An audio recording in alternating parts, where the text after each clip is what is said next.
मैं तो कहता हूं भैया करके दिखा दें। एक बार चुनाव का बहिष्कार ये लोग करके दिखा दें अगर हिम्मत है। भाई ये तो वो राजनीतिक दल हैं जिनमें अकेले चुनाव लड़ने तक की हिम्मत नहीं है, बहिष्कार तो क्या करेंगे। राष्ट्रीय जनता दल, बिहार की पुरानी पार्टी जो 15 साल तक सत्ता में रही, आज हिम्मत नहीं है इन लोगों की अकेले चुनाव लड़ने की। भैया चिराग पासवान में इतनी हिम्मत तो थी ना कि 2020 में मैंने अकेले चुनाव लड़ने का दम दिखाया। है हिम्मत तो लड़के दिखाएं अकेले। तो जो अकेले चुनाव नहीं लड़ सकता वो चुनाव का बहिष्कार क्या करेगा। नमस्कार, मेरा नाम प्रेम है। आप देख रहे हैं फर्स्ट बिहार। झारखंड नेता प्रतिपक्ष तेजस्वी यादव कह रहे हैं कि चुनाव का बहिष्कार करेंगे। देखिए, सीधा सवाल केंद्रीय मंत्री चिराग पासवान से पूछा गया है।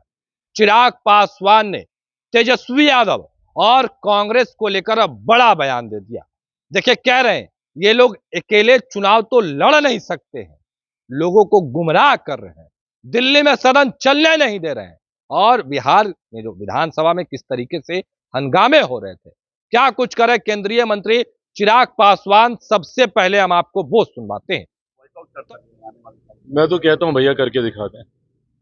एक बार चुनाव का बहिष्कार ये लोग करके दिखा दें अगर हिम्मत है। भाई ये तो वो राजनीतिक दल हैं जिनमें अकेले चुनाव लड़ने तक की हिम्मत नहीं है, बहिष्कार तो क्या करेंगे। राष्ट्रीय जनता दल, बिहार की पुरानी पार्टी जो 15 साल तक सत्ता में रही, आज हिम्मत नहीं है इन लोगों की अकेले चुनाव लड़ने की। गठबंधन किससे? कांग्रेस जैसी पार्टी जो देश की सबसे पुरानी पार्टी है। कांग्रेस में हिम्मत नहीं है बिहार में अकेले चुनाव लड़ने की। भैया चिराग पासवान में इतनी हिम्मत तो थी ना कि 2020 में मैंने अकेले चुनाव लड़ने का दम दिखाया। वो भी तब जब मेरे नेता का निधन उस वक्त हुआ था, जब पहले चरण का नामांकन चल रहा था। है हिम्मत तो लड़के दिखाएं अकेले। तो जो अकेले चुनाव नहीं लड़ सकता वो चुनाव का बहिष्कार क्या करेगा। ये सिर्फ धमकी देने का ये लोग कार्य कर रहे हैं। और किस बात को लेकर? आदत हो गई है विपक्ष की डराने की, लोगों को डरा कर वोट हासिल करने की। लोकसभा के वक्त भी ऐसे ही डराने का काम किया था। क्या कहा था बार बार लोकसभा में कि भैया मोदी की सरकार फिर से आ गई तो आरक्षण समाप्त हो जाएगा, लोकतंत्र की हत्या हो जाएगी, संविधान समाप्त कर दिया जाएगा। आज बताइए, 1 साल से ऊपर हो गया हम लोग की सरकार आए हुए, कहाँ का संविधान खत्म हुआ, किसका आरक्षण छीन लिया गया, या कौन से लोकतंत्र की हत्या हो गई। एसआईआर को लेके जो भ्रम फैलाया जा रहा है, यही भ्रम सीए को लेके भी फैलाया गया था। सोचिए, एक नागरिकता देने वाले कानून को इन्होंने नागरिकता छीनने वाला कानून बताकर देश के अल्पसंख्यक समाज को डराने का काम किया था। आज मुझे बता दीजिए, कौन से अल्पसंख्यक समाज की, कितने मुसलमानों की नागरिकता छीन ली गई जिस तरीके से डराया गया था सीए को लेकर। वैसे ही एसआईआर को लेकर पहले तो इन एंटीसिपेशन, अरे भैया इतनी जानकारी है आपके पास इतनी जानकारी है तो दे दीजिए ना सबूत। एक सबूत इन लोगों ने नहीं दिया। अगर इतनी जानकारी है कांग्रेस के पास, राहुल जी के पास, राजद के पास, तो दिखाएं ना कि भैया कौन सा सही आदमी था जिसका इन लोगों ने कैंसिल कर दिया हो या जिसका नाम वोटर लिस्ट से हटा दिया हो। सिर्फ हंगामा हंगामा हंगामा। दिल्ली में सदन नहीं चलने दे रहे, यहाँ बिहार में इन लोगों ने सबको परेशान करके रखा हुआ है, सिर्फ इन एंटीसिपेशन कि ऐसा हो जाएगा, ऐसा हो जाएगा, ऐसा। अरे भैया क्या हो जाएगा और क्या हो गया।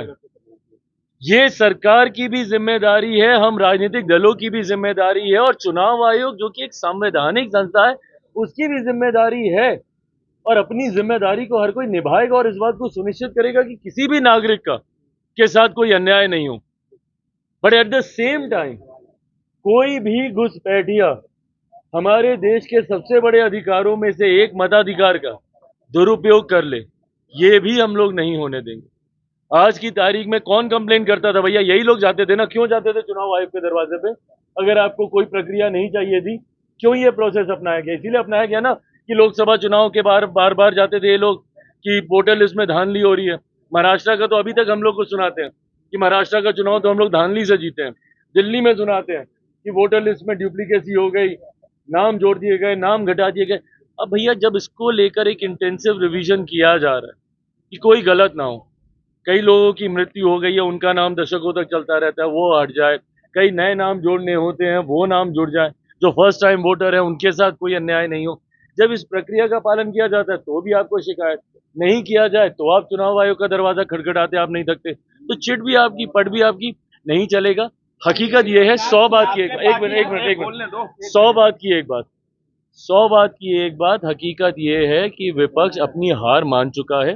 अभी तक ईवीएम पे ठीकरा फोड़ा जाता था, ईवीएम को बदनाम किया जाता था। अब वो बहाना इन लोगों का चलता नहीं है, तो अब इन्होंने अगले 3-4 साल के लिए एक नया बहाना निकाला है, वो है वोटर लिस्ट। तो अभी आपने सुना किस तरीके से केंद्रीय मंत्री चिराग पासवान ने नेता प्रतिपक्ष तेजस्वी यादव हो या फिर कांग्रेस के नेताओं को जवाब दे रहे थे। पर बिहार में इसी वर्ष विधानसभा के चुनाव होने हैं। चुनाव को लेकर तमाम दल के लोग तैयारी में जुटे हुए हैं, पर चिराग पासवान किस तरीके से जो कांग्रेस के नेता है, आरजेडी के नेता है, उनको जवाब दे रहे थे। वोटर लिस्ट पुनरीक्षण को लेकर लगातार विपक्ष के नेता हंगामा कर रहे हैं। चिराग पासवान ने क्या कुछ जवाब में दिया है, वो तमाम बयान हमने आपको सुनवाया। फिलहाल के लिए इतना ही। आप बने रहे फर्स्ट बिहार झारखंड के साथ। धन्यवाद। गोल, जहां 27 वर्षों के सफर में 17,000 से भी अधिक छात्रों ने डॉक्टर एवं इंजीनियर बनकर भरे सफलता की ऊंची उड़ान, जहां साधारण छात्र भी बिहार टॉपर्स बनकर बना रहे इतिहास। दूरदर्शी शिक्षाविद श्री बिपिन सिंह के मार्गदर्शन में मेडिकल एवं इंजीनियरिंग के लाखों छात्रों के लिए आशा की किरण के रूप में गोल, द रिजल्ट फैक्ट्री।